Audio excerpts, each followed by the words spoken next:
No. How about a lip lock? What are you doing? Well, I find it. You're going to be in trouble. Hulk Hogan joins us this morning. I told you he had a romantic scene here. You don't like that we played that, do you? Well, you know, that's a whole nother side of Hulk Hogan that the kids are going to see.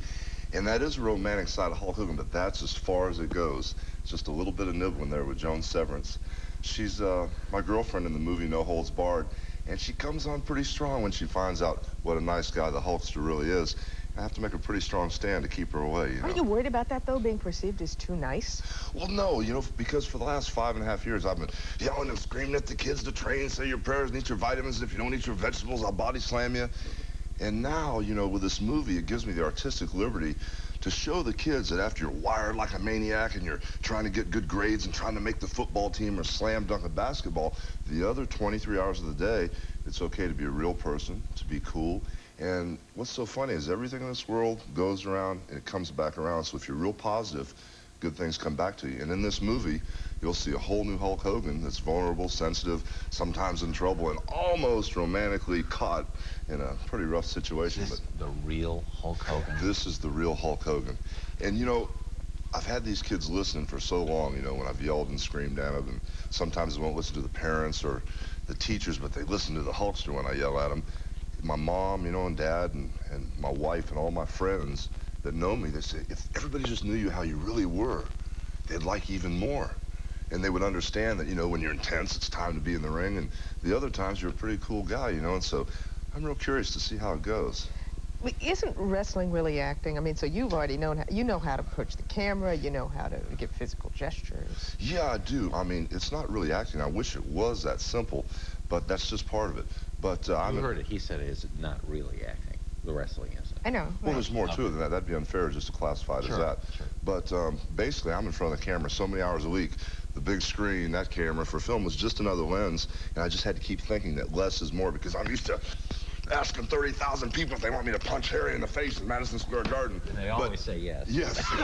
No, but on the big screen, when you bat your eyelashes, it's like waving a flag. And so I just had to adjust to that, basically. Was it hard? Do you like the work? Do you like that? Well, it was okay because, you know, it was a new frontier for me. It's a logical extension of where I'm going anyway.